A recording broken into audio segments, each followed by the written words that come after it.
Assalamualaikum warahmatullahi wabarakatuh, Sobat Newbie TV dimanapun saat ini Anda berada. Dalam kesempatan kali ini, Newbie TV akan menceritakan sebuah kisah dan mengharukan tentang Bilal sang muadzin Rasulullah. Besar harapannya, apa yang Newbie TV sampaikan dapat bermanfaat dan menambah hasanah wawasan kita.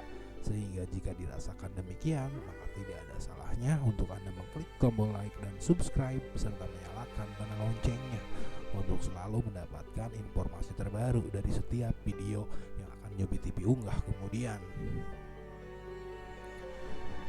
Sobat Newbie TV menyebut sahabat Nabi Bilal, maka kita akan langsung membayangkan tentang suara merdu lantunan azan. Bilal sang muadzin pertama yang mengumandangkan lantunan azan dengan suaranya yang teramat merdu, yang kemudian menjadi salah satu kisah sejarah yang begitu melegenda sepanjang masa. Bilal sang muadzin Rasulullah dengan kisah perjalanan yang menuju Islam yang begitu mengharukan.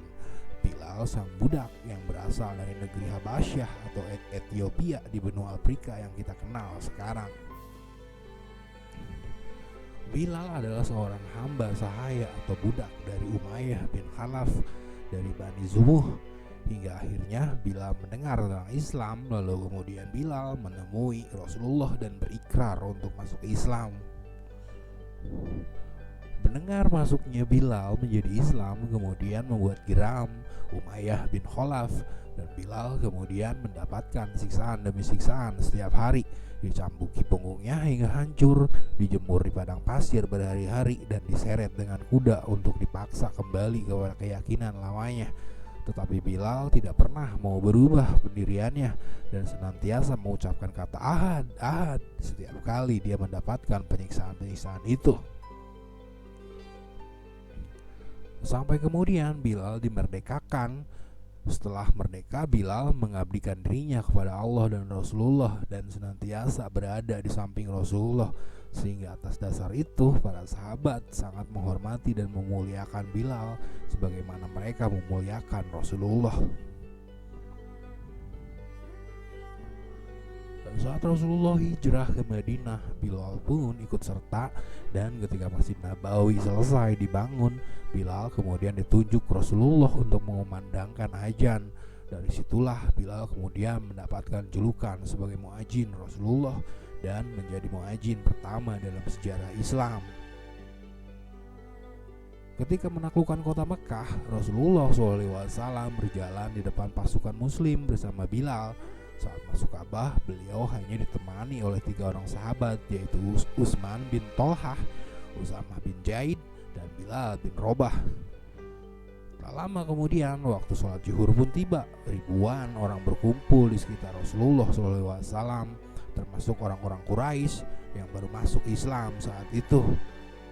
Pada saat-saat yang sangat bersejarah itu, Rasulullah SAW memanggil Bilal agar naik ke atap Ka'bah untuk mengumandangkan azan.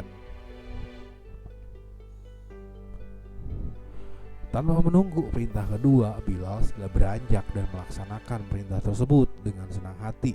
Ia pun mengumandangkan azan dengan suaranya yang sangat merdu.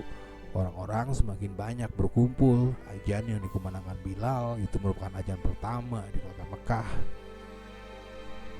Sejak saat itu, Bilal pun terkenal sebagai muadzin Rasul. Bahkan ia menjadi muadzin tetap saat Rasul masih hidup. Tak ada orang lain yang menggantikan Bilal. Yang lain pun tak keberatan bila melakukannya. Namun saat Rasulullah SAW wafat dan ketika sholat akan dikumandangkan, Bilal pun segera berdiri untuk melaksanakan kewajibannya. Saat itu jasad Rasulullah SAW masih terbungkus kain kafan dan belum dikebumikan. Maka ketika Bilal sampai pada kalimat asyhadu alla Muhammadar Rasulullah, aku bersaksi bahwa Muhammad adalah utusan Allah, tiba-tiba suaranya terhenti. Bilal menangis. Ia tak sanggup mengangkat suaranya lagi. Bilal merasakan betapa sedihnya ditinggalkan oleh manusia yang paling dicintainya. Dalam Suwar bin Hayatis Sahabah karya Dr. Abdurrahman Ra'fat Basya dipaparkan bahwa sejak kepergian Rasulullah SAW, Bilal hanya sanggup mengumandangkan azan selama 3 hari. Setiap sampai kepada kalimat asyhadu anna Muhammadar Rasulullah, ia langsung menangis terseduh-seduh. Begitupun kaum muslimin yang mendengarnya larut dalam tangisan pilu. Kemudian Bilal mendatangi Abu Bakar As-Siddiq yang menggantikan posisi Rasulullah SAW sebagai pemimpin umat Islam agar dia diperkenankan untuk tidak mengumandangkan azan lagi. Ia seakan tidak sanggup melakukannya. Permohonan itu pun dikabulkan Abu Bakar. Sejak saat itu suara Bilal tak pernah lagi terdengar mengumandangkan suara azan. Bahkan kemudian karena sedemikian dalam kesedihan Bilal dengan kepergian Rasulullah dan itu selalu menghantui pemikirannya, Bilal pun akhirnya pergi meninggalkan kota Madinah dan berhijrah ke Damaskus, Suriah. Maka suara merdu Bilal dalam mengumandangkan sunan adzan tak pernah terdengar lagi. Sobat Nyepi TV, sekian lama Bilal berada di kota Damaskus, Suriah untuk melupakan kesedihannya, hingga sampai pada satu malam Bilal bermimpi didatangi oleh Rasulullah. Di dalam mimpi tersebut Rasulullah bertanya kepada Bilal, "Kenapa engkau tidak pernah mengunjungiku?" Bilal sontak terbangun dari mimpinya dan terngiang-ngiang dengan ucapan Rasulullah dalam mimpinya tersebut. Dan Bilal kemudian segera pergi menuju kota Madinah dan mengunjungi makam Rasulullah. Lalu setelahnya kedua cucu Rasulullah, Hasan dan Husain serta Khalifah Umar meminta kembali kepada Bilal untuk mengumandangkan azan. Inilah saat-saat yang teramat dirindukan segenap warga Madinah. Kota itu seakan-akan diliputi kebisuan, hanya suara azan Bilal yang menggema ke segala penjuru.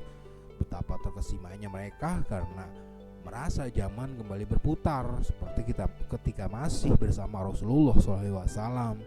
Seluruh orang keluar dari rumah masing-masing, tangis pun pecah mengiringi usainya azan dari lisan Bilal bin Rabah.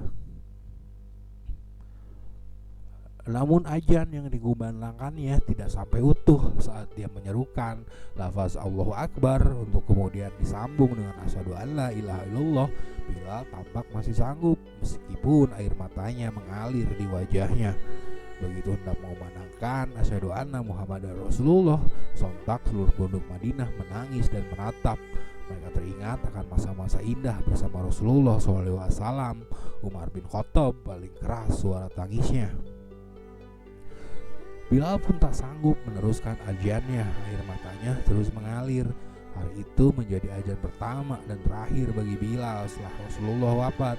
Azan yang tak bisa dirampungkan. Perasaan Bilal masih belum kuasa untuk tetap tinggal di kota Nabi, Madinah.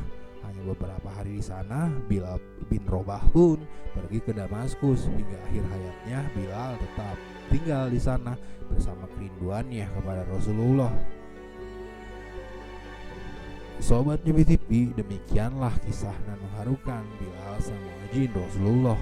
Semoga kisah ini akan menjadi tauladan dan memberikan begitu banyak hikmah bagi kita tentang sebuah kekuatan cinta terhadap Allah dan Rasulnya. Kisah cinta yang dibawa hingga akhir hayatnya. Wallahu a'lam bishawab. Terima kasih sudah menonton. Wassalamualaikum warahmatullahi wabarakatuh.